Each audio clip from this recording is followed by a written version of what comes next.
Muy buenos días a todos. Estamos hoy en Viernes Santo y como suele ser tradicional en tantas partes, se realiza un retiro de Viernes Santo en la mañana. En el Estadio Español, el año pasado, con motivo de la pandemia, yo realicé un retiro, pero fue también virtual y fue sobre la tradicional eh, devoción que se llama el Sermón de las Siete Palabras. En esta ocasión también tiene que ser en forma virtual, no puede ser presencial, y se me ocurrió ofrecer también un retiro de Viernes Santo en la mañana sobre un tema que no es tan directamente sobre Semana Santa, pero que también suele aparecer muchas veces en las diversas iglesias, temas bíblicos, religiosos, de formación, y en este caso es pues precisamente sobre el tema de San José. San José es el patrono de la iglesia. San José es una de las expresiones de la santidad más ampliamente conocida y vivida y celebrada. Y San José es el nombre en castellano y en italiano y en francés el más popular, el que más utiliza la gente. Y entonces todo esto es porque, a pesar de que no hay tanto conocimiento de lo que es la vida de San José, porque los datos bíblicos son escasos, son pocos, hay mucho más sobre los diversos apóstoles, hay más sobre la Santísima Virgen en los Evangelios, pero sobre San José, evidentemente que hay menos. Tiene otra particularidad, además. San José, de los personajes bíblicos, de los conocidos, es el único que no habla, no dice una sola palabra. Él simplemente escucha, acepta la voz de Dios a través de sueños y, y actúa. Y todo eso hace que históricamente pues se haya visto como el prototipo de la santidad, ¿no? Así como la Santísima Virgen es el modelo, he aquí la esclava del Señor, hágase en mí según tu palabra.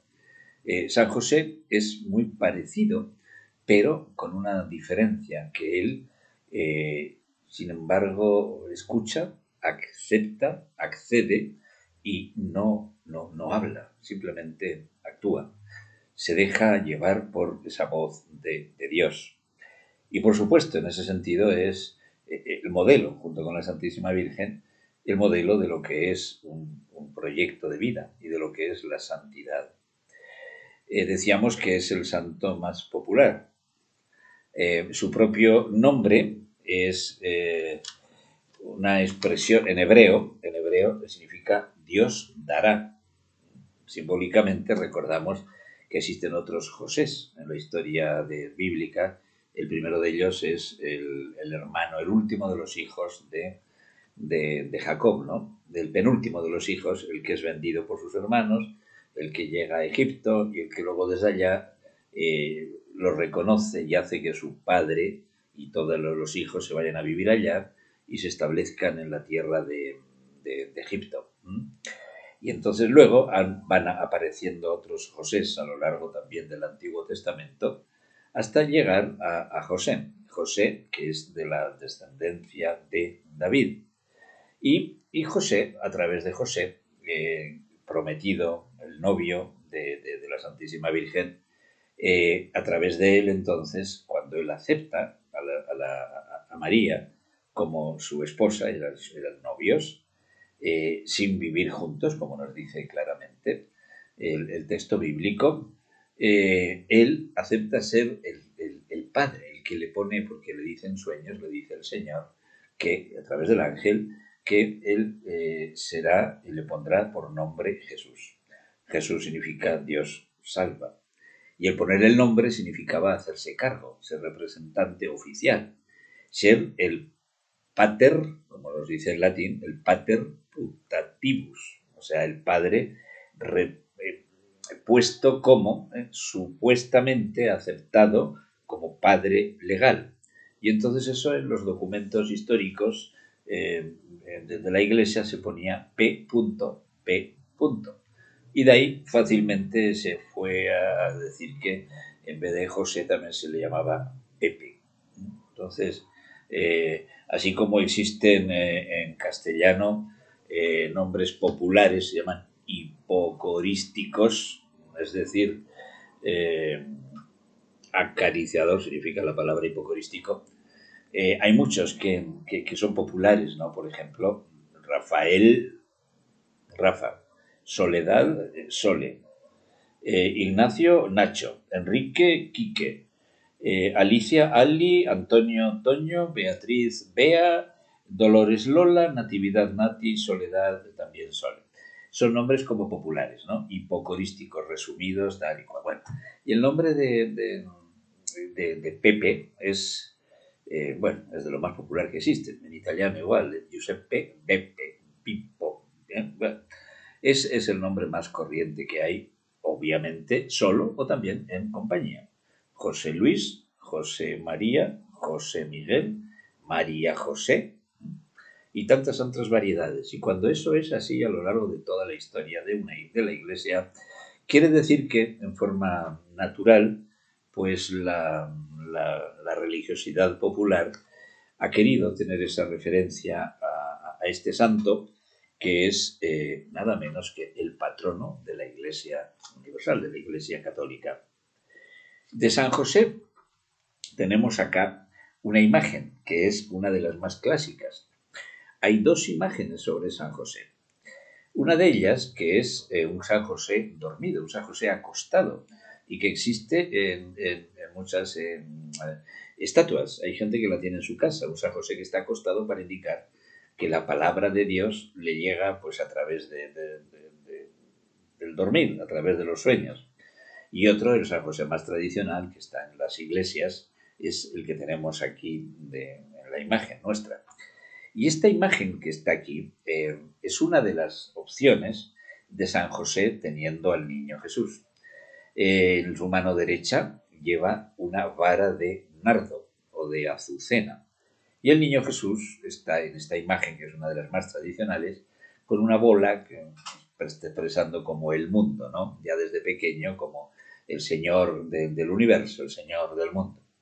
La imagen esta que tenemos acá es de las más tradicionales, porque hay otras que aparecen con una tradición también que se mantuvo pues, durante bastante tiempo, de San José como mayor, una persona como casi anciano, y que entonces hay algunas tradiciones que dicen que sería viudo, y por eso que tenía que ser mayor. Pero no está, eso aparecería en alguno de los evangelios apócrifos, es decir, aquellos que no son canónicos, que no son los 4 oficiales, pero que muchas veces la devoción también, así como hay otros sobre Jesús de pequeño jugando con unos pajaritos de barro y que los tiraba con Juan Bautista y que se ponían a volar, y otros elementos que hay que se llaman los evangelios apócrifos. Hay alguno que pone también a José como mayor. Lo importante es que aparece con una vara de nardo o azucena. Y el nardo, la azucena, es siempre el símbolo de la pureza, la virginidad, es decir, la dedicación total, plena, la entrega total. Es uno de los de las flores que por otra parte es, recordemos, en una de las escenas cuando antes de la pasión Jesús va a casa de Lázaro, donde había sido resucitado, y está ahí María, la hermana. Entonces toma un perfume en una vasija de nardo, el perfume de nardo que dejaba impregnaba todo la fragancia de toda la casa, y entonces dice que era como de 300 denarios, carísimo, porque era un denario, era la medida, el sueldo diario de una persona. 300 denarios era de 10 meses, ¿no? Y ahí está Judas, cuando dice, ¿cómo es posible que se permita este derroche y tal? También. Y Jesús le dice, bueno, a los pobres los tienen siempre entre ustedes, no hace falta, en cambio conmigo no me tienen. Bueno, eso es una ya previo, justamente 6 días, dice, antes de la pasión, entrando en Semana Santa, lo que hemos estado viviendo estos días. Bueno, y entonces esta particularidad es que esa disponibilidad de José. Quiero decir un detalle bien concreto. Esta imagen que está aquí detrás de mí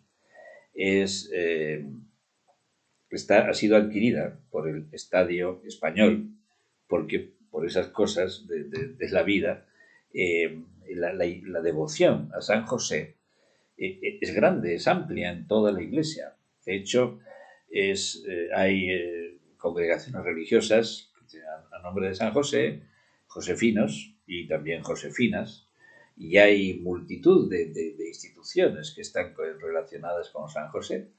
Y en muchas parroquias, la imagen de San José, patrono de la Iglesia, preside en un altar o afuera de la iglesia. El Estadio Español no es una parroquia, y entonces obviamente, todas las devociones son las más tradicionales de los patrones o las patronas de cada colectividad española o de Chile. Y la Virgen del Carmen, por supuesto, más todos los patronos de Santiago Apostolia. Entonces el Estadio Español ha hecho el esfuerzo de adquirir esta imagen de San José para ser puesta dentro de la iglesia. La íbamos, según el plan, la planificación, la íbamos a introducir, la íbamos hasta consagrar, entronizarla para primeros de marzo, el primero o segundo domingo de marzo, porque el 19 de marzo es el día de San José esposo. Y entonces, en torno a esa fecha, que era viernes, la queríamos poner y explicar, porque resulta que el Santo Padre, el Papa, ha hecho este año, al celebrarse los 150 años desde que el Papa Pío IX, en diciembre de 1870, al final ya de su pontificado, lo declaró patrono de la Iglesia Católica, la Iglesia Universal, ¿no? Entonces, luego Pío XII sabemos que lo puso como patrono de los trabajadores en 1950 y tantos, y luego el Papa Juan Pablo II lo puso como custodio del Redentor. Entonces, el Papa Francisco, al conmemorarse este año 2020, el 8 de diciembre, los 150 años de su patrocinio como el patrono de la Iglesia Universal, quiso celebrar y quiso poner este año un año santo dedicado a San José, patrono de la Iglesia. Y además lo puso, como suelen hacerse en estas ocasiones, como un año santo, es decir, con la indulgencia plenaria, cumpliendo como suele hacerse con todas las ocasiones que hay indulgencia plenaria, que ha habido otros años. Y además resulta que el Santo Padre, el Papa actual, el Papa Francisco, tenía una relación muy especial también con San José. El año 2013, el 19 de marzo, el Papa Francisco ese día celebró su primera misa como pontífice, ¿no? Había sido elegido reciente, ¿no? Y quiso ponerla ese día. Podía haber sido el 18, podía haber sido el 20, pero había sido recién elegido y quiso poner el día de San José, que históricamente, desde la Edad Media, es el día en que se celebra San José esposo dentro de la Iglesia Católica. Después, meses después, él lo pidió y lo introdujo en el canon, o sea, en la parte central de la misa, cosa que no existía, donde dice: te pedimos, Señor, por nuestra Santísima Virgen y su esposo San José, los apóstoles y tal, que al final, antes ya de esta doxología, cuando se eleva el cáliz y el vino antes de empezar ya la preparación para la comunión. Bueno, pues lo que quería decir yo es que la adquisición de esta imagen, que no se ha podido colocar ahora, iba unido con la celebración de una de las devociones más tradicionales que existen en la Iglesia, como es los 7 domingos de San José. Y estaba pensado así, para que empezábamos el domingo 21 de marzo y luego terminábamos no los 7 domingos seguidos, porque entre medio viene la Semana Santa y vienen las celebraciones, pero el último domingo venía a ser justamente el tercer domingo de junio, que en Chile está asociado siempre con el Día del Padre. Y entonces todo nos venía muy bien. Bueno, todo esto no se ha podido realizar, pero no importa porque igual nosotros podemos realmente hacer esta reflexión sobre este santo que es tan importante en toda la historia de la Iglesia y que sin embargo pues es poquísimo, muy poco conocido frente a muchos otros. Termino diciendo que esta imagen fue adquirida en blanca, de yeso, y entonces por los servicios de nuestra profesora de pintura, que se ha preocupado ella de pintarla, de hacerla en estos colores que ustedes tienen aquí. Queremos entonces agradecer a Antonieta Muga todo el esfuerzo realizado y bueno, ya habrá ocasión de felicitarla y decirlo porque esta, de ahora en adelante, cuando ya se pueda, presidirá o estará en uno de los sectores también de lo que es la Iglesia para poder celebrarlo a él, a San José, a lo largo de todo este año 2021. Decíamos que San José es el patrono de la Iglesia y también hay una cantidad de devociones a él que muchas son muy tradicionales, más antiguas, en algunos lugares se siguen realizando con regularidad y entre ellas están pues los 7 domingos de San José.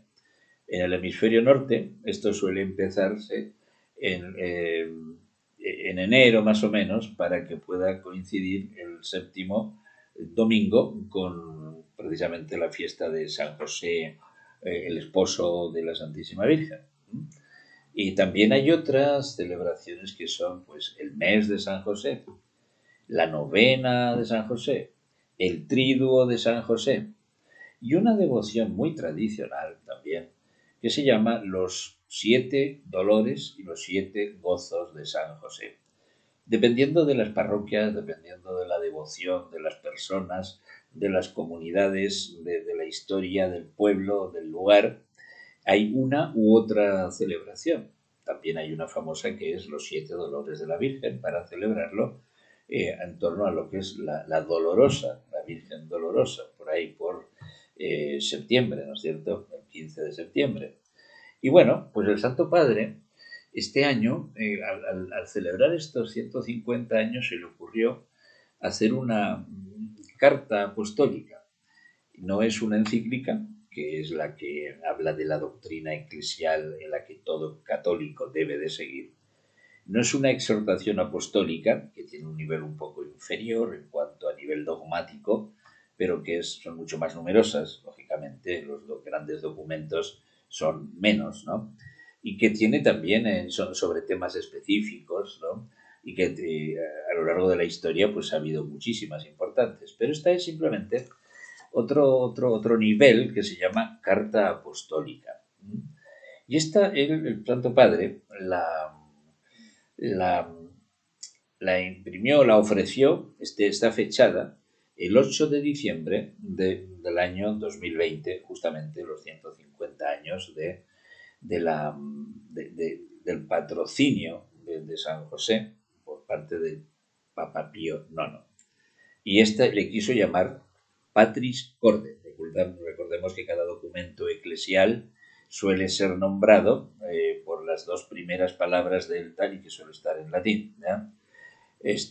Por ejemplo, la famosa, la primera de las encíclicas, Rerum Novarum, acerca de las nuevas cosas, tal, Mater Magistra, la Iglesia madre y maestra, en fin, y así cada una de las encíclicas o de los documentos del Papa. Y este es Patris Corde, con corazón de padre escribo, tal, bueno, y así es como se conocen porque es mucho más fácil, ¿no? En vez de decir el número uno o de tal tema, tradicionalmente se suele usar en latín, así se cita en todas partes. Y un pequeño detalle que es muy curioso, eh, eh, recordamos que fue Pío IX, el Papa, que en 1870, el 7 de diciembre, reuniendo toda la devoción que había a San José en toda la Iglesia Universal y todas las congregaciones e institutos religiosos que lo tenían como en gran estima y lo declaró patrono de la Iglesia Universal, fue de las pocas cosas, de las últimas cosas que hizo, porque en 1870 se acabaron los estados pontificios. Con la entrada de Garibaldi, al final sus tropas a Roma y luego el Papa se fue a quedar como una especie de prisionero del propio Estado Vaticano, ¿no? Y ahí se atrincheró dentro de lo que eran las murallas, ¿no? Hasta que solamente en 1922, con Mussolini, 1929, se estableció la relación ya natural, los famosos pactos de Letrán, que hicieron que se reconociera o se creara el Estado del Vaticano. Se hizo también el Mussolini, hizo esta gran vía amplia, esta avenida que va desde el Tíber hacia la Basílica, la vía de la Conciliación, que es ancha y que es recta, ¿verdad? Y votaron las partes más antiguas y ahí se produjo toda esta apertura de Roma y, bueno, es el lugar donde uno puede ir tranquilamente caminando y viendo la gran basílica al fondo. Un pequeño detalle decía yo sobre Pío IX. Pío IX fue el primer pontífice que estuvo en Chile, pero antes de ser papa. El año 1924 en Chile se había producido una situación muy incómoda entre lo que era el Estado chileno recién independiente y la Iglesia. Normalmente estaba el patronato, derecho a patronato, que significaba que los reyes españoles eran los que, como había concordato, los que proponían a los obispos a Roma. Y Roma, pues, firmaba, decía que sí, ya. En 1924 estaba Chile recién independiente y toda esta situación un poco incómoda y tal. Y de repente se quiso proponer a un obispo. Entonces el Papa dijo que no. Se produjo una situación muy incómoda, muy tensa, muy tensa. Y prácticamente Chile estuvo a punto de quedar como un país totalmente al margen, ¿no? Como si fuera hereje, cismático. Y entonces, ¿qué es lo que hizo en Roma? El Santo Padre envió una misión a Chile con un arzobispo, qué sé yo, para que hablara con las autoridades chilenas, qué sé yo. Y ahí venía como secretario, un secretario joven, el muchacho, el cura, el joven Mastai Ferrati. Y este hombre pues vino acá, estuvieron varios meses. El hombre se sintió muy a gusto en Chile. La misión Muzzi no tuvo tanto éxito, pero al final se arregló la cosa. No cuando ellos se fueron, porque quedó todo en un statu quo, pero sin embargo se fueron y Chile al final no quedó marginado de la comunión de la Iglesia Universal. Luego hubo otra, la cuestión de Sacristán, mucho después, parecida, pero bueno, todo eso fueron momentos un poco tensos, pero se arreglaron. Bueno, pues resulta que el secretario, que era de la esto, tenía más tiempo libre, no tenía que estar a cada rato en todas las reuniones oficiales y tal. Y se sintió muy a gusto en Chile, se estaba muy relacionado con los franciscanos de la Recoleta franciscana, donde luego estuvo Fray Andresito, ¿ya? Y bueno, le encantó la comida chilena, en fin, todo bueno.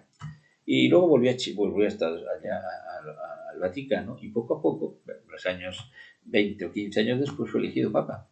Se puso Pío IX y fue el papa con una cantidad de años, el último de los estados pontificios. Y cada vez que iba alguna representación, o chilenos que iban, los sacerdotes, obispos o a presentar cartas credenciales como embajadores chilenos ante la Santa Sede, se acordaba de su estadía en Chile y decía una frase que ha quedado histórica, está registrada, ¿no? Y decía, Beatis chilensis y manducan charquicanem. Lo que más le había gustado de Chile era el charquicán. Felices los chilenos que pueden comer charquicán. Uno podía pensar que fueran, qué sé yo, los porotos, el vino, tanta fruta, las paltas, el marisco, cualquier cosa que dice hoy día los turistas, ¿no? Pero en la historia lo guardan. Entonces, esto es un pequeño detalle, no tiene mucho que ver con San José, es un poco lateral, pero me parece que también es interesante. Felices los chilenos, que son los que pueden comer charquicán. Personalmente no es de los platos que más me gustan de Chile, pero bueno, curiosamente a este hombre, al futuro Papa Pío IX, le encantó el charquicán. Y lo podemos decir porque está anotado, está registrado y no es ninguna broma, ninguna anécdota de estas populares, porque no, pero es así, es realmente así. Bueno, terminamos este tipo de disquisición y pasamos entonces a hablar ahora ya sobre San José. Qué curioso, San José es el patrono de la Iglesia. San José es el patrono de la buena muerte. San José es también el patrono, lo hemos dicho, el modelo, el patrono de los trabajadores. Recordémonos el día 1 de mayo. También es el guardián de las personas y de las cosas sagradas. También es el patrono de la pureza, de la castidad. Y sin embargo, con todos estos elementos que conocemos, que sabemos, que están siempre puestos ahí en la historia de la Iglesia, no es tan. O sea, si nosotros decimos hay mucha mayor devoción a San Francisco, si se quiere al Padre Pío, ¿no es cierto? ¿Verdad? O en Chile a Santa Teresita de los Andes. Hay gente que tiene mucha devoción a las vírgenes patronas de sus pueblos, de sus ciudades, en España y en Chile. Aquí la Virgen de Andacollo, la Virgen de la Tirana. Hay gente que tiene la devoción a San Sebastián, en Yumbel, y también a la Inmaculada de Lo Vázquez. Pero bueno, eso depende de la formación que cada uno pueda tener. Y de San José, curiosamente, con toda la trascendencia que pueda tener, que la Iglesia teológicamente lo ha dicho siempre y lo tiene muy claro, no aparece como este gran santo que podríamos tenerlo como el gran modelo de lo que es la vida cristiana. Y es que es por eso, pues el patrono de la Iglesia, sí quiere decir que es el modelo total de vida cristiana. Vamos a tratar de explicar un poco cuáles son las características específicas que hacen de San José como el prototipo, el patrono, el modelo de lo que es la santidad y por lo tanto de lo que es la vida cristiana. No me acuerdo si no, creo que no lo he dicho, que el significado de Joshua, de José, en la parte Jacob también, son variantes, ¿no? En el Antiguo Testamento es Dios dará, Dios proveerá. Este nombre, como tantos otros, se pueden aplicar, tienen bastantes posibilidades, opciones de interpretación, evidentemente. Todo depende de la formación que uno tenga, de la sensibilidad y de la preparación que uno pueda, o de la capacidad de interpretación de las realidades cotidianas. Bueno, pues bien, de San José, lo que podemos decir es que, curiosamente, siendo modelo de cristiano, modelo de la Iglesia, ¿qué es lo que nos dice él? ¿Qué frases o qué, así como del Señor tenemos y de San Pablo y de San Pedro y frases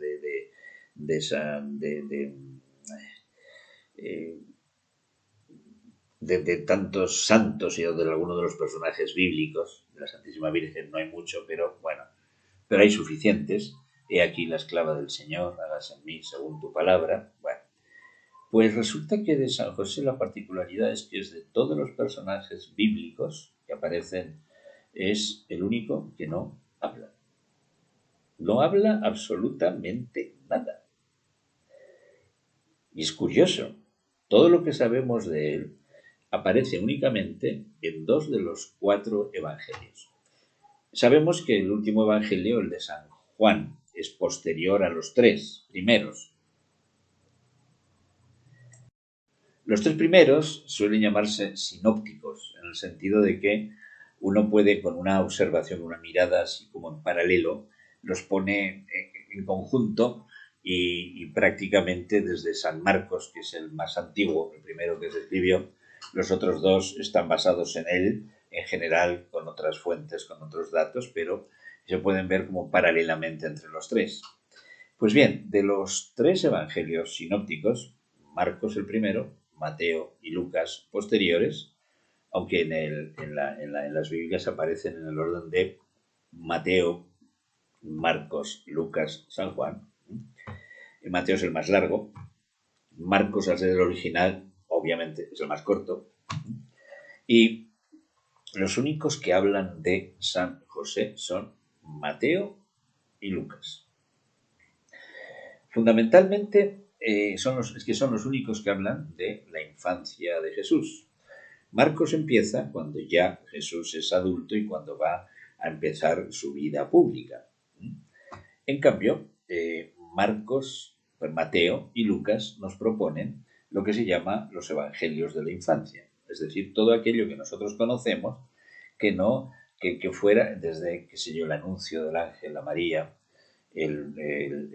cuando José tiene la duda, cuando tienen que ir a Belén, el nacimiento, cuando la persecución de Herodes, lo de los inocentes, que se tienen que ir a Egipto, después la vuelta, y llegan a Belén y no, entre medio, bueno, por supuesto, el nacimiento y la adoración de los magos y todo eso, y que no se quedan en Belén, sino que por si acaso el hijo del Herodes el Grande, que ya había muerto, era peligroso, se vuelven a Nazaret. Y allá quedan y después dice que fueron por primera vez con Jesús a Jerusalén cuando ya el niño tenía 12 años y los acompañaba en esas peregrinaciones anuales y ya a esa edad los niños, los jóvenes, ya así como viene a ser el elemento más o menos un poco antes acá, actualmente la primera comunión era su introducción ya un poco más en la vida, un poco más adulta de Israel. Y recordamos entonces que fue con los padres a Jerusalén, que se perdió en el templo, y se preocupan, no lo encuentran, después vuelven a Jerusalén, allá está, y dice que se vuelve con ellos a Nazaret. Esos son lo que se llaman los evangelios de la infancia. Son en los únicos que se habla de José, pero así como el evangelio de San Lucas está centrado en la Santísima Virgen, la Anunciación, la Visitación, todo eso es el Magnificat, todo eso, y la famosa Anunciación, y aquí la esclava del Señor, ¿cómo puede ser esto? Yo no conozco varón, etcétera. Todo eso es San Lucas. En cambio, San Mateo es el que pone la figura de San José. Y entonces entre ambos evangelios se complementa. Como he dicho, Marcos no pone nada y San Juan, como ya escribe mucho más posteriormente y como ya todo eso se conocía y tiene otra orientación en su evangelio, pues ya no habla de toda esta primera etapa. Bueno, pues bien, de San José, nosotros nos tenemos todos los datos, ¿verdad? José, lo hemos visto siempre, una de las imágenes es, aparte de esta que está aquí, la más tradicional, es el carpintero y el hijo del carpintero. Lo hemos visto en su taller de Nazaret, hasta con una garlopa y el niño ayudando ahí, ¿no? Y hemos visto de José que también acompaña a María a Belén y está en el nacimiento y después en esa huida a Egipto, la vuelta, el regreso y al final, cuando ya sale la vida pública de Jesús, lo primero que se nos aparece es, en los evangelios sinópticos, José, Jesús, que está en la sinagoga y que empieza a salir a predicar. Y en San Juan, lo primero que sale en la vida pública es prácticamente que está invitado a unas bodas en el pueblo de Caná y que va también su madre. Y aparece, también estaba su madre, por lo tanto Jesús ya no viviría con ella porque él va con sus discípulos. Y ya no aparece José. Por lo tanto, el tope máximo es que habría fallecido pues en la infancia o en la adolescencia de Jesús, porque dice que cuando volvieron de Jerusalén, cuando lo encontraron en el templo, y allí a Nazaret, donde dice que crecía en gracia y en sabiduría delante de Dios y de los hombres. Y entonces se supone que, claro, ahí le enseñaría José tranquilamente su profesión. Pero después de los 12 años no aparece más. Bueno, la teología, la devoción popular, la tradición, dice que habría entonces fallecido pronto. De hecho, no sale ya en la vida pública de Jesús. Y sin embargo, todos estos pequeños datos, vamos a empezar poco a poco a explicarlos, aparecen como importantes, fundamentales.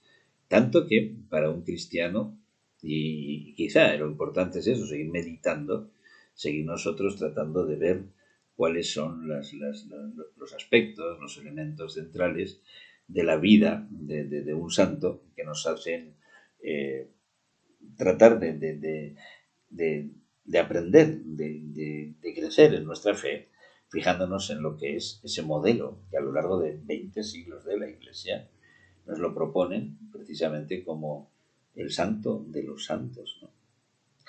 Y eso es lo que vamos a tratar de ir poco a poco afinando a raíz precisamente de esta encíclica, no, de esta carta apostólica que ha suscrito el Santo Padre en diciembre último, el 8 de diciembre. Se llama, como he dicho antes, Patris Corde, con corazón de padre. Seguimos entonces con la presentación que ahora nos hace el Santo Padre de su carta apostólica Patris Corde para los 150 años de la declaración de San José como patrono de la Iglesia Universal.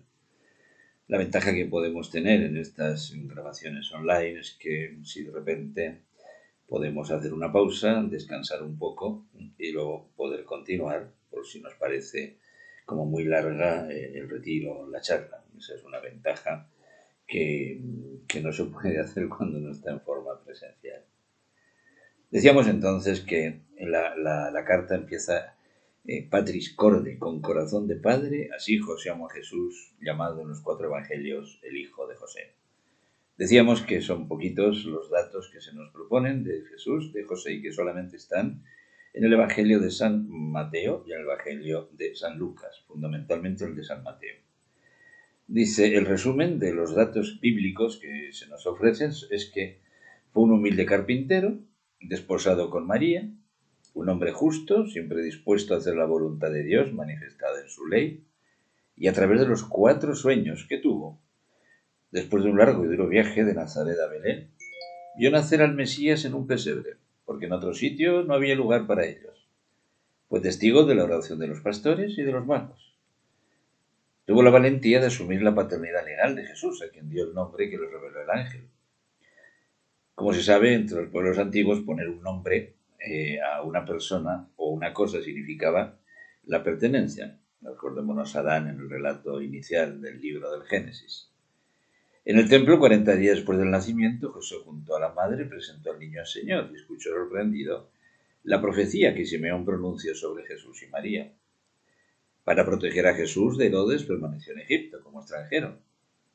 De regreso a su tierra vivió de manera oculta en el desconocido pueblo de Nazaret, en Galilea, que recordemos ni siquiera sale nombrado en el Antiguo Testamento, de donde se decía en este pueblo que no sale ningún profeta o que no podía salir nada bueno. Lejos de Belén, su ciudad de origen, y de Jerusalén, donde estaba el templo. Cuando durante una peregrinación a Jerusalén perdieron a Jesús, que tenía 12 años, ya lo podían presentar como si fuera prácticamente adulto a la a las celebraciones religiosas. Él y María lo buscaron angustiados y lo encontraron solo a los 3 días en el templo, mientras discutían con los doctores de la ley. Muy bien, después no aparece absolutamente nada más. Y a raíz de todos estos elementos, que ahora los vamos a ir desgajando poco a poco, se han ido construyendo incluso pues devociones, como se llama los 7 dolores y 7 gozos de San José. Y lógicamente pues toda la devoción y todo lo que ha significado que a lo largo de la historia aparezca como el prototipo de hombre, de persona, de santo, que hace también la voluntad de Dios, y en ese sentido participa y completa o juntamente con María son las dos expresiones más plenas de lo que significa aceptar a Dios como horizonte y como Señor del ser humano. Entonces son las dos formas, de hombre y de mujer, María y José. Empezando con esta realidad de lo que son esta tradición de la devoción de los dolores y los gozos, podemos ver en ellos pues también como un resumen, y por eso se utilizan como devoción, un resumen de lo que puede ser toda la vida cristiana. La vida de todo ser humano está llena de dulce y de grasa, ¿no? De cal y de arena, de momentos negativos y de momentos positivos, de etapas buenas, etapas malas. Y a cada una de ellas nosotros, cuando la miramos hacia atrás, la podemos ver que todas han servido para nuestro crecimiento, porque aquí estamos. No sé, a veces se nos quedan mucho más grabados los momentos de dificultad, los momentos malos, y otras veces se nos quedan puestos los momentos de mayor alegría, de mayor satisfacción. Bien, entonces vamos a empezar con estas notas que aparecen en los elementos bíblicos y que se pueden desarrollar para nuestra devoción y nuestra profundización de cómo podemos también asociarnos nosotros a José como varón bueno, justo, y como persona que hace en su vida el plan de Dios. Recordamos entonces que se nos dice que María estaba prometida, y prometida significaba que había eso, la promesa de casarse las familias y sin haber vivido aún juntos, eso nos narra el texto bíblico, y aconteció que María quedó embarazada. Sabemos todo lo que es la anunciación. Y claro, se lo habría dicho a José, porque dice, cuando aparece José, sabiendo esto, tenía el derecho a repudiarla. Es decir, si él no había tenido nada que ver con esta realidad de que la novia, por decirlo así, estaba esperando un hijo, podía repudiarla. Y si la repudiaba en público, podían también aplicarle el peso de la ley, que era lapidarla a esa mujer, porque había cometido una grave falta. Y entonces, como él, la quería, se iban a casar, decidió repudiarla en secreto, para no hacerle daño, para que no cayera el peso de la ley mosaica sobre su novia, sobre María. Pero entonces aquí aparece la primera vez que la respuesta de Dios es para que él asuma la dificultad, ¿no es cierto? Dice que en sueños un ángel le dijo, no temas José, porque el hijo que va a nacer de ella es obra del Espíritu Santo. Y tú pues le pondrás el nombre de Jesús, que significa, todos sabemos, significa Dios salva. No temas recibirla en tu casa. Entonces, aquí aparece como esta primera realidad del dolor. Primero, la realidad negativa, ¿no? De haberse sentido como engañado y, por lo tanto, la duda continua, ¿no? La cosa del repudio. Por otra parte, el anuncio del ángel, no temas, la tranquilidad, la seguridad de que el futuro es más positivo que la realidad negativa en la cual él empezó. Es un primer ejemplo de lo que es en la vida de todos los cristianos esas cosas, aspectos negativos que nos pueden abajar, nos pueden aplastar y se nos puede como que el sueño, imaginémonos José con toda su alegría de casarse y hay que pensar tranquilamente que era un hombre joven, un poco más años que María. Hay algunas imágenes que nos lo proponen como una persona mayor, algunos dicen que habría sido viudo, no hay ningún elemento por ninguna parte. Y eso, y entonces resulta que él ocurrió que sí, que simplemente la recibió en su casa, la recibió en su casa, y bueno, lo supo todo el mundo y él asumió esa realidad, no tuvo ningún problema. Asumir una realidad que haya sido negativa y vivirla como positiva es también lo que a cada uno de nosotros nos cuesta continuamente. Pero por eso ahí está esa intercesión a San José, el que se le venía todo el mundo encima, ¿no? Porque no era el planteamiento que se había hecho con su esposa María.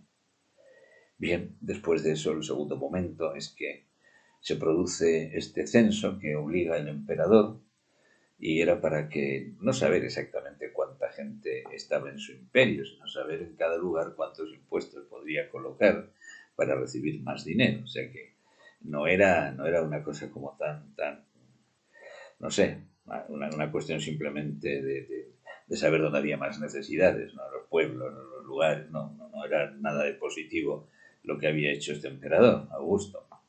Bueno, pues entonces tienen que ir hacia Belén porque él era de allá y claro, y descendiente de David. Recordémonos que al darle el nombre, transmitirle el nombre, tenían derecho a hacerlo y pasaba a ser oficialmente también heredero real. ¿eh? Real. ¿eh? Acordémonos, pater putativus, o sea, reputado por padre, y se le transmitían los derechos. Y por eso con ello se cumple la profecía, que el Mesías será hijo de David, la promesa hecha siglos y siglos atrás al rey David. Pues bien, llega el segundo momento, llega con María, recorren los caminos ella embarazada, la historia, o sea, la iconografía nos propone ella borde en su vida montada en un burrito y José acompañándola de a pie, ¿no es cierto?, por los caminos. Y que no habrá sido tampoco nada de fácil, ¿no? Aquellos caminos y esas realidades que no era de tierra, por supuesto, en fin. Y llegada a Jerusalén, y ahí se produce el segundo momento, la segunda dificultad. No había sitio para ellos en la posada, en Belén, donde van, ¿no? Van a Jerusalén y ahí tienen que ir a Belén. Y allí en Belén no hay sitio en la posada. No. Entonces, ¿qué hacen? Tienen que ir a buscar un pesebre. Y un pesebre no son los presepi, los maravillosos, los bonitos pesebres que nosotros ponemos en la casa y que se le ocurrió a San Francisco de Asís, el primero que hizo un nacimiento, un pesebre con figuras de tamaño natural allá en su tierra, ¿verdad? Y que de ahí pues ha seguido la historia de los nacimientos, de los belenes y de los pesebres, y que son tan idílicos, tan bonitos como nosotros los podemos ver en grandes exposiciones, sobre todo en Europa. Y hay gente que se dedica a hacer pesebres, a hacer belenes de greda, y bueno, hay toda una serie de exposiciones, maravilla, que Santiago algunas veces ha habido, y en algunas iglesias había grandes figuras, grandes belenes, pero en fin, todo eso pues va cambiando lamentablemente y se pierde mucho lo que es digamos, la catequesis, ¿no? Para los niños pequeños. Yo aún conozco familias que siguen haciendo en una gran mesa del comedor, la ponen ahí todo con un gran mantel y construyen con figuras que han ido juntando y luego con papel corrugado y luego ponen con espejitos como un río. Bueno, le van poniendo una serie de cosas. Y incluso también con eléctricos, figuras que se mueven bien. Pero toda esa cosa idílica, pues no es tanto como lo que ocurrió en aquella época. No les pudieron dar más que un pesebre. Pesebre, una pesebrera es donde están los animales. Y de hecho, pues la fragancia no es de rosas, ¿no? Y sin embargo es el único lugar donde pueden ellos llegar. Entonces es ese dolor de no poder ofrecer a su esposa al momento del nacimiento del hijo, del cual él quedaba encargado.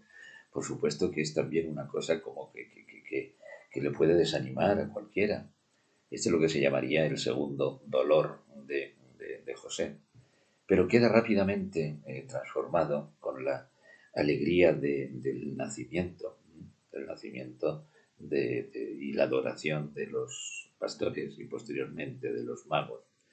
Tenemos un segundo momento entonces en que aparece la parte como de negatividad, de dificultad y sin embargo la alegría que supera todo aquello. Es también para reforzar nuestras realidades que a lo largo del tiempo nos pueden ocurrir, ¿verdad? Quedarnos siempre con esa superación. Pero solo puede ser desde la meditación de la palabra de Dios, de la petición de intercesión a los santos y en concreto a San José, que es el que vivió también en carne propia toda esta realidad. Bueno, de ahí pasamos, que ese vendría a ser el segundo, y el tercer momento que está puesto como dolor. Recordemos que a los 8 días de nacido pues tenían que ir al templo y a circuncidar al niño, o sea, a integrarlo al pueblo de Israel con ese gesto exterior de la circuncisión. Bueno, por supuesto que, bueno, así el guagua, un niño pequeño, bueno, no hay anestesia ni nada de eso, pues evidentemente que el dolor, y cualquier padre ante un dolor o una nana o alguna cosa pequeña de un hijo, evidentemente que también se siente, pues el dolor se le transmite a él, ¿no? El padre y la madre sufren igual que el sufrimiento del niño.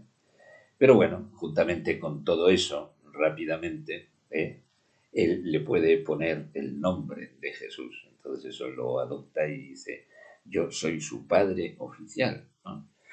Recordemos que muchas veces hay personas que no son los padres biológicos, como se llama ahora, y que sin embargo son capaces de vivir una paternidad con una plenitud y con una entrega, de manera que hemos leído, hemos visto mucha película, que cuando las personas van creciendo, y aunque a veces se lo dicen o no se lo dicen al hijo, o cuando se enteran, se llama, bueno, aparte del agradecimiento, eh, ese padre, si se encuentra en alguna ocasión al padre físico, al padre biológico, evidentemente que muchos hijos, muchos niños, pues habiendo sabido las circunstancias, etcétera, bueno, pues se han querido quedar con el padre que los educó, que hizo verdaderamente de padre.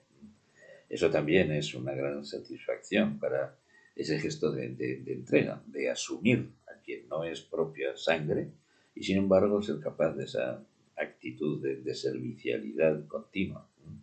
También un gesto, por supuesto, hacia la madre. Eso es evidentemente que es un profundo gesto de amor. Pues bien, ese sería como el tercero, ¿no? El tercero de los momentos que aparecen como dolores, pero gozos también. Bueno, pasamos al cuarto. En el mismo templo de Jerusalén está el anciano Simeón. Y este hombre que vivía en el templo, estaba mucho tiempo esperando ver al consuelo de Israel, es decir, esperando que el Mesías apareciera, según todos los indicios y según todo decían las profecías. Y entonces cuando lo ve, es el himno que se reza en las completas, en la liturgia de las horas. Ahora, Señor, puedes dejar a tus siervos en paz, porque mis ojos han visto a tu Salvador, a quien has presentado ante todos los pueblos, luz para iluminar a las naciones, gloria de tu pueblo Israel. Pero, eh,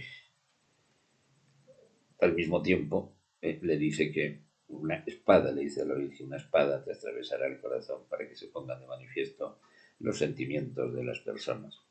Es decir, el Mesías ya desde el inicio, desde la cuna prácticamente, va a ser ese gesto, ese signo de contradicción.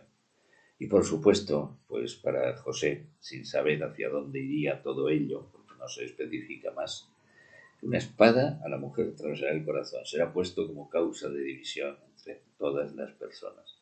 Eso vendría a ser esa preocupación. Que padre desde el inicio de la vida dice, ¿cómo será la vida de mi hijo?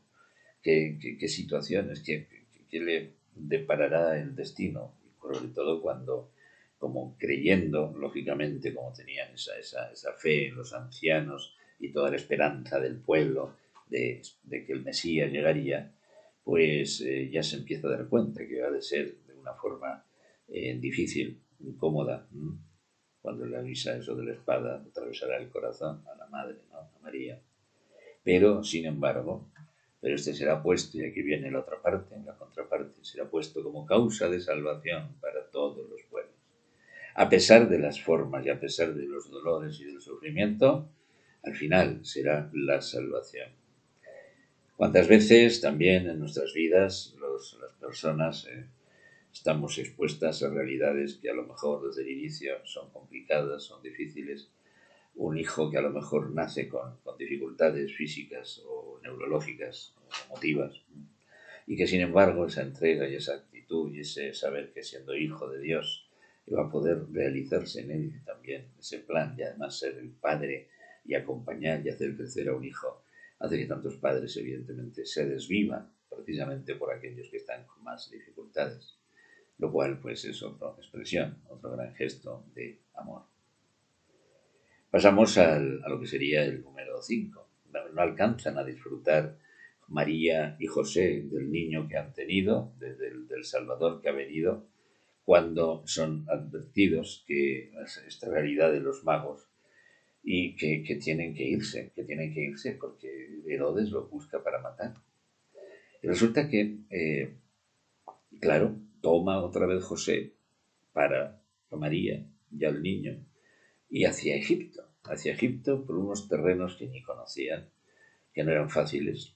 El camino que iba de Belén hacia la costa, por ahí era la carretera, el camino hacia Egipto, estaba infestado de ladrones, de asaltantes. Quién sabe si se irían con alguna caravana, no dice absolutamente nada. Y se dirigieron a Egipto, Pensemos lo que hoy día se nos dice que eso es por una parte ir al exilio, pero por otra parte, llamémoslo, ir a buscar realmente en otro país mejores expectativas. Y cuando se va así, la inmigración en Chile está fuertemente ahora, una inmigración, ¿verdad? Lo ha habido desde mucho tiempo. Muchas de las familias del estadio somos de inmigrantes, hemos emigrado de nuestra tierra original, de la madre patria, como llamamos, y nos hemos quedado acá. Pero al llegar, algunos podían tener familiares, ¿no? Otros no. Otros huyendo por cosas de guerra civil. Y otros simplemente porque no había posibilidades de una vida mejor. Pero nadie emigra así libremente porque se sienta, me voy a ir porque total da lo mismo. No. Lo ideal es que cada uno pueda vivir en serenidad, en paz, entre lo suyo, entre su cultura, entre aquello que ha vivido. Otra cosa es que si se casa una persona con otra y que es de otro país, libremente, sí, que si quieren ir a vivir a otro sitio, pero ya no es teniendo que huir, teniendo que emigrar por realidades de dificultades graves. Bien, todo eso está presente también. ¿Cuál habrá sido ese sentimiento de José y de María, ¿no? María en toda esta parte aparece callada, ¿no? Todo se lo deja a él, ¿no? Podríamos decir que es una situación machista hoy día, pero evidentemente no entra en los parámetros de lo que es la realidad de la época de Jesús, ¿ya? Y la forma de interpretar las cosas. Y están allá. Y dice que, bueno, la alegría es que eh, allá estar juntos, allá, y con la tranquilidad, el tiempo que fuera, no habrán sido mucho. Y allá pues ya empezó a educarlo al niño, ¿no? Algo habrá aprendido de costumbres egipcias, alguna palabra, todo eso no está puesto más allá en la parte bíblica, pero es natural, ¿no? Es natural que así sea. Pensemos en tantas familias que han venido de otros países entre nosotros, y no solamente de Hispanoamérica o de Sudamérica. Pensemos en los haitianos, un idioma rarísimo, el creol, ¿no? Y una mezcla de francés y de medio indígena, bueno. O si no, los que han venido de China o de Corea, y bueno, aquellos que llegaron en tiempos del siglo XIX de Croacia, ¿no? O de los alemanes, o tantos italianos, bueno, era más cercano. Y bueno, sin embargo, pues todo eso hace que se vaya teniendo un bagaje cultural poco a poco. Pues bien, cuando ya parece que estaban así, esto más o menos así instalados, de repente, José es informado también que ya puede volver de Egipto, puede volver allá. Entonces, la alegría seguramente de poder reintegrarse a lo que era la cultura propia eh, palestina, que no tenía nada que ver con la egipcia, absolutamente nada que ver, era muy distinta. No es lo mismo que si fuera de Chile a Argentina o a Perú o a Bolivia, absolutamente ni nada que ver. Y entonces esa es la alegría. A pesar del exilio, por decirlo así, de tener que irse de lo conocido y justamente con un niño de pecho, poder regresar, poder volver y poder estar allá en lo suyo, en lo propio. Bien, de ahí se produce un tiempo de silencio, ¿no?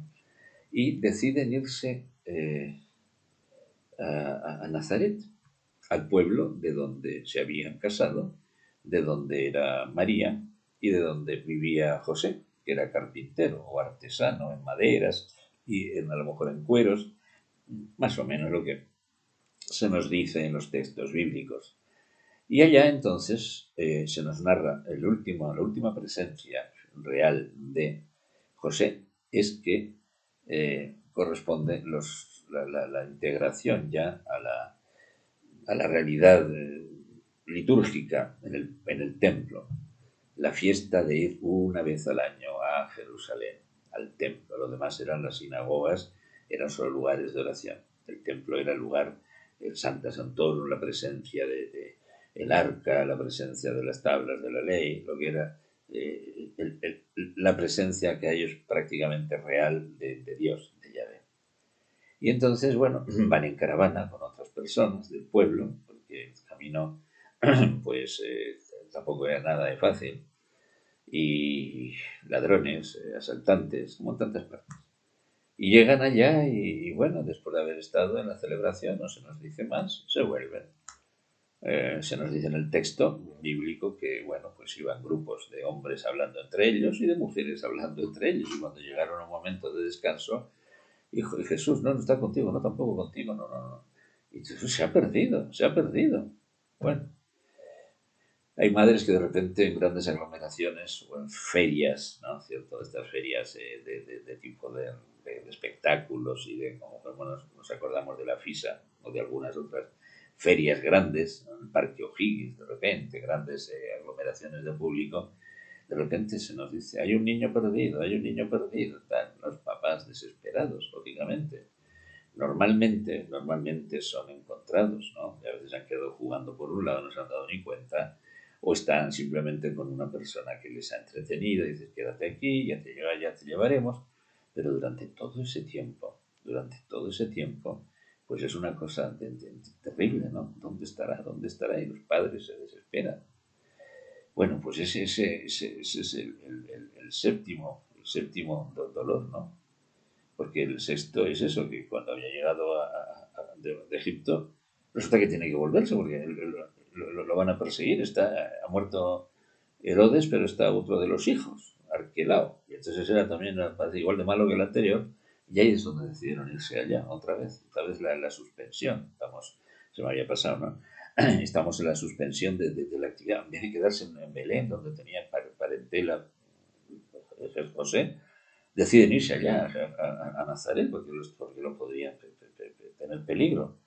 Y allá en Nazaret, bueno, pues ya pudieron vivir otra vez en paz, en serenidad, acordándose de los primeros meses de su matrimonio, en fin, todo eso. ¿Ya?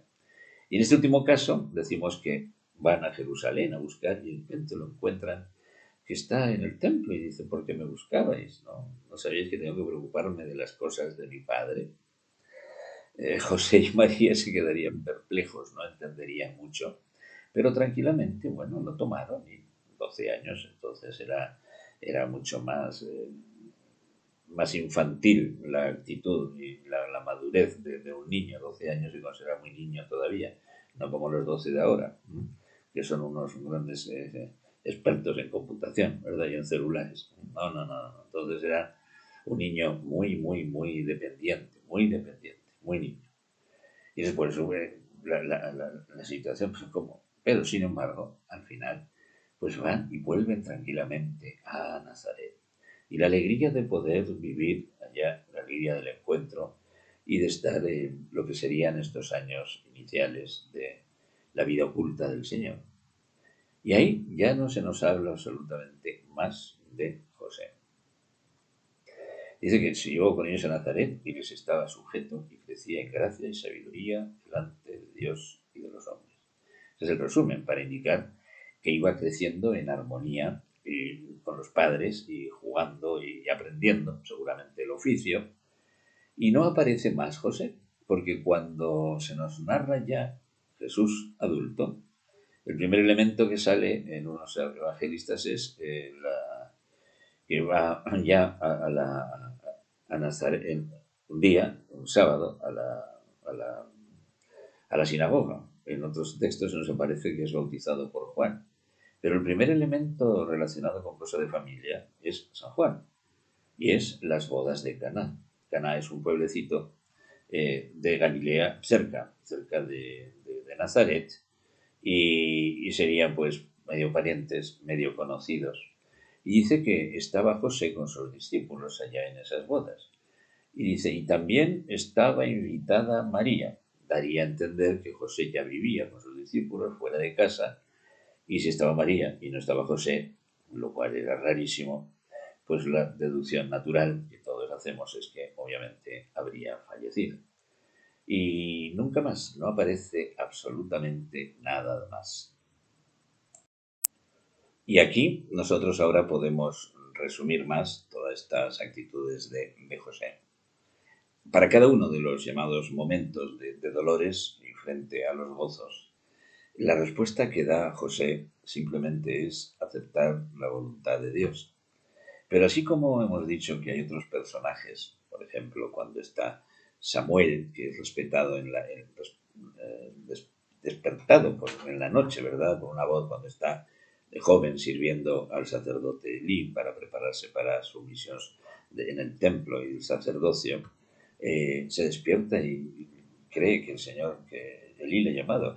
Aquí estoy porque me has llamado. No, no, yo no te he llamado. 3 veces, ¿no? Hasta que al final, cuando se da cuenta, le dice, si vuelves otra vez ese es el Señor que te llama. Entonces, por 4ª vez en la noche, le dice, Samuel, Samuel. Y entonces él le dice, aquí estoy, Señor, habla que tu siervo escucha. Bueno, pues eso mismo es lo que ocurre con José. Pero para indicar mucho más, digamos, esa plenitud, es que José ni siquiera habla. A él se le da en sueños, ¿no? El primero de los sueños que aparece donde Dios le manifiesta su voluntad es cuando tiene la duda de que su prometida está esperando un hijo. Y entonces el ángel del Señor, o sea, es una manera de decir Dios, ¿no? Le da a entender en un sueño, en un momento de la paz, de la serenidad, y eso podría expresar también al interior de su conciencia, la realidad en la cual se va a enfrentar él. Y entonces él va y acepta, no la repudia, todo bien. Entonces no, pero no habla, simplemente actúa. Y eso es uno de los elementos más típicos, es el personaje del gran silencio en toda la Biblia. Es el único personaje de los que nos aparecen importantes, de todo el texto bíblico del Antiguo y Nuevo Testamento, que nunca habla, que nunca habla. El segundo, el segundo de los sueños es cuando ha nacido, el niño está en Belén, ha sido adorado por los pastores y los magos, y también dice que tenga que huir a Egipto. Tomó de noche al niño y a su madre, y también, sin decir nada, cumple la voluntad de Dios. Tercer sueño, tercera respuesta. Cuando estando en Egipto, en sueños, el ángel le dice que ya puede volver a Palestina, a Belén, a la tierra, porque ya ha muerto aquel que los perseguía, ha muerto Herodes el Grande. Allí va otra vez y acepta la voluntad de Dios. El cuarto sueño es que estando en Nazaret, por un sueño también el ángel le dice que se vaya de ahí, porque todavía este nuevo rey y tal, entonces elige tranquilamente volverse a Nazaret. Entonces allí donde empezó, en Nazaret, allí también termina este periplo del propio José. Y estas 4 formas, son 4 momentos, es para indicarnos también a cada uno de nosotros cuáles son las formas, las posibilidades que en diferentes momentos de dificultad la respuesta de Dios para una persona que quiere buscar su voluntad es esa que hará que las cosas sean lo más correctas posibles. Por supuesto que queda en el interior de la conciencia. A veces nosotros lo hacemos consultando a otros, pero normalmente estas decisiones importantes se toman en la oración. Y la oración es el encuentro personal, íntimo de cada alma, cada persona con Dios. Y eso, pues, después se puede exteriorizar, se puede manifestar, evidentemente. Es distinto que cuando uno dice, ¿verdad? Anoche tuve un sueño, esos sueños que son muchas veces extraños, rarísimos, que uno no sabe por dónde tirar, ¿no? O qué significarán.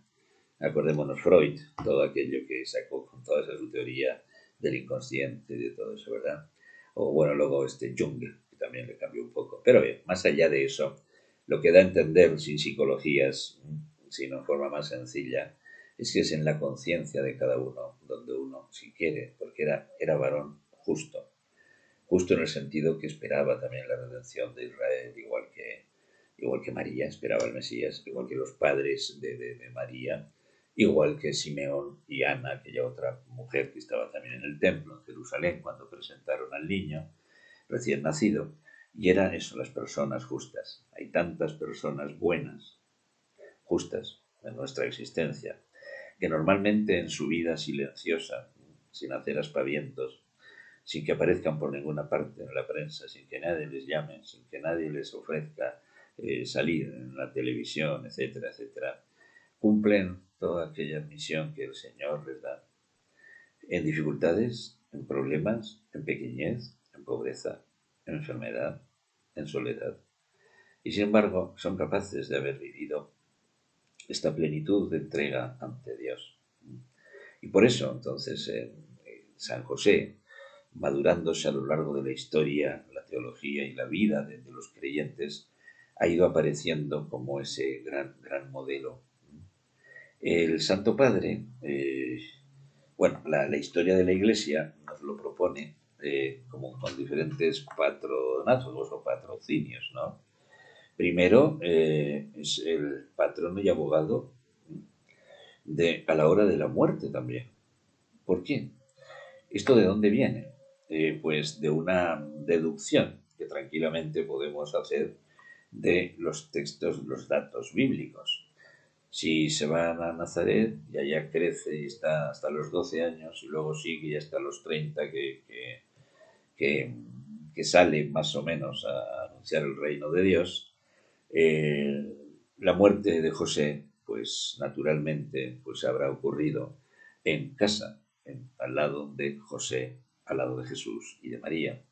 Entonces, en la presencia de ellos dos, acompañado por ellos dos. Y por eso da a entender como patrono y abogado a la hora de la muerte.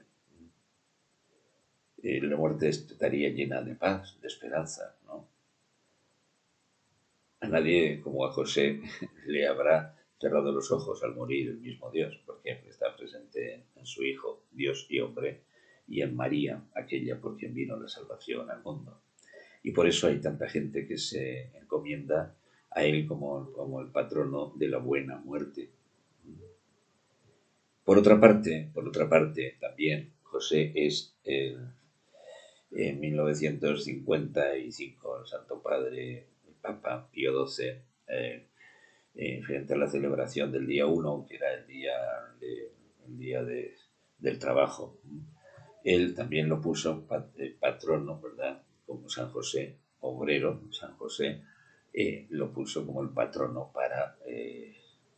para los trabajadores, ¿no? ¿Por qué? Porque vivió el trabajo, evidentemente, en realización personal, como sustento de personal, familiar, y en una dedicación plena a hacer la voluntad de Dios a través del trabajo. Y por eso para nosotros es la segunda fiesta, la primera San José, 19 de marzo, que es la fiesta de su nacimiento, que desde la edad bien antigua se proponía para el 19 de marzo, y la fiesta del 1 de mayo, el día del trabajo, pero el día de San José, obrero, el trabajador también cristiano. Por supuesto, es el patrono universal de la Iglesia. ¿Por qué? El maestro de oración, de escuchar la palabra de Dios. El medio seguro que introduce la unión con María y José y Jesús, pues tiene un poder de intercesión universal superior a todos los demás santos, evidentemente, ¿no? Él fue el que lo educó, él fue el que lo aceptó, aceptando a María, él fue el que le puso el nombre y él fue el que toda su vida lo único que aparece es servicio a Jesús y a María. Por lo tanto, ¿cuál puede ser el patrono universal de toda la Iglesia? José. Y también es modelo, por supuesto, de todas las otras capacidades y realidades humanas, de obediencia y fidelidad. Es también seguridad y sostén de la Sagrada Familia. Es el patrono de la familia. Es la persona de perpetua pureza y castidad, en el sentido de dedicación, de no quedarse en nada para sí, de entrega, ¿no? Decía San Jerónimo, tú dices que María no se conservó virgen en una de las discusiones, pero yo digo más, incluso el mismo José fue siempre virgen para María. Virgen en cuanto a la entrega total, ¿no? No hay disponibilidad para uno mismo, sino solamente para Dios, ¿no? En este caso, para la entrega a María y hacia el niño. Entonces hay tantos de estos elementos y, sin embargo, curiosamente, no tiene tanta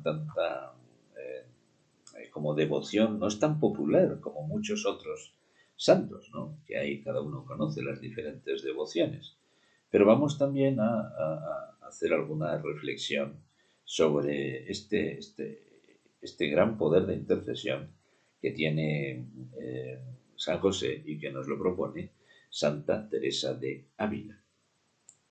Nos dice Santa Teresa en su libro que se llama Libro de la Vida, en el capítulo 6, dice: comencé a hacer devociones de misas y cosas muy aprobadas de oraciones, que nunca fui amiga de otras devociones que hacen algunas personas, y tomé por abogado y señor al glorioso San José, y encomendéme mucho a él. Vi claro que así de esta necesidad como de otras mayores de honra y pérdida de alma, este Padre y Señor mío me sacó con más bien que yo le sabía pedir. No me acuerdo hasta ahora haberle suplicado cosa que la haya dejado de hacer. Es cosa que espanta las grandes mercedes que me ha hecho Dios por medio de este bienaventurado santo, de los peligros que me ha librado, así de cuerpo como de alma, que a otros santos parece les dio el Señor gracia para socorrer en una necesidad a este glorioso santo. Tengo experiencia que socorre en todas y que quiere el Señor darnos a entender que así como le fue sujeto en la tierra, que como tenía el nombre de Padre, siendo ayo le podía mandar, así en el cielo hace cuanto le piden. Procuraba yo hacer su fiesta con toda la solemnidad que podía, queriendo se hiciese muy curiosamente y bien, aunque con buen intento. Mas esto tenía malo si algún bien el Señor me daba gracia que hiciese, que era lleno de imperfecciones y con muchas faltas. Para el mal y curiosidad y vanidad tenía gran maña y diligencia. El Señor me perdone. Pero bien, entonces es para indicar que aún así, en medio de toda esta devoción a San José, igualmente había una búsqueda como personal de sí misma, ¿no? La purificación continua de la oración. Pues bien, por todo ello, el Santo Padre, el Papa Francisco, quiso escribir esta carta apostólica. Y entonces él nos propone, no por contrarrestar los 7 domingos de la devoción esta tradicional, sino porque a él quiere hacer otro énfasis también.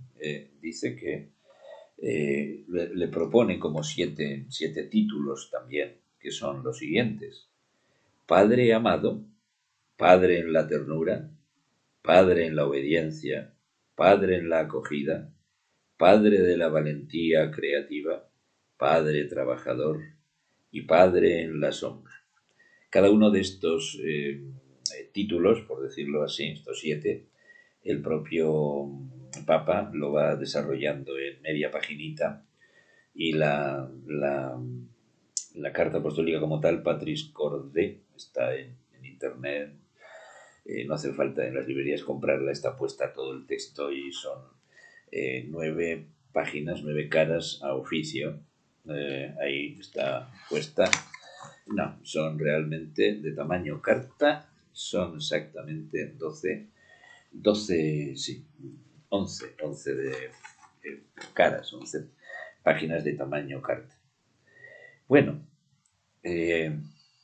recordemos entonces, termina, dice: El objeto de esta carta apostólica es que se crezca en el amor a este gran santo, para ser impulsados a implorar su intercesión e imitar sus virtudes, como también su resolución.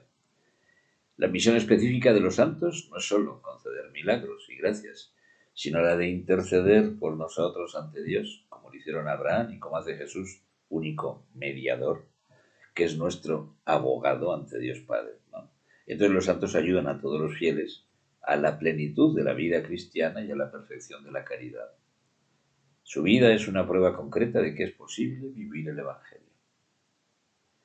Entonces, ante el ejemplo de tantos santos y santas, también San Agustín dijo: ¿no podrás tú lo que estos y estas? Y así llegó a la conversión definitiva, exclamando: tarde te amé, belleza tan antigua y tan nueva. Pero igual, San Agustín también pudo llegar al conocimiento de Dios y bueno, y toda el querer vivir en justicia, el ser hombre, mujer, justos, ¿verdad? Está puesto como desafío para cada uno de nosotros.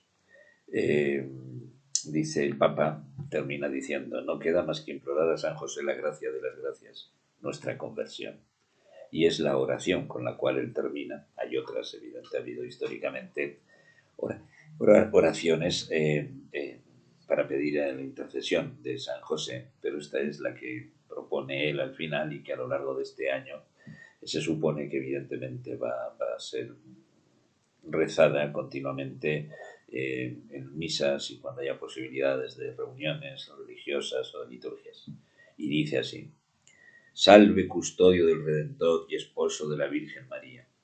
A ti Dios confió a su Hijo, en ti María depositó su confianza, contigo Cristo se forjó como hombre.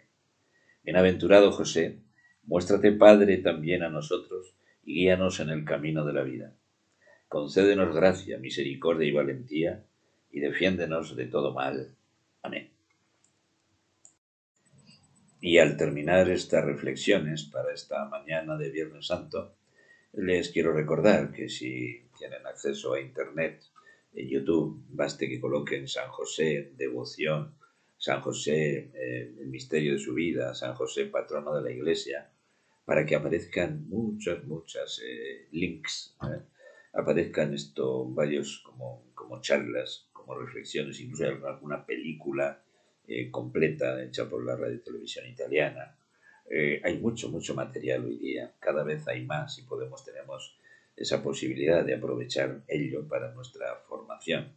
Así que aunque no podamos estar de forma presencial en los templos, y aunque en esta Semana Santa por segunda vez no tengamos esa capacidad de poder estar en la celebración, no podamos incluso recibir el cuerpo del Señor el Jueves Santo. No lo hemos podido hacer, lo hemos podido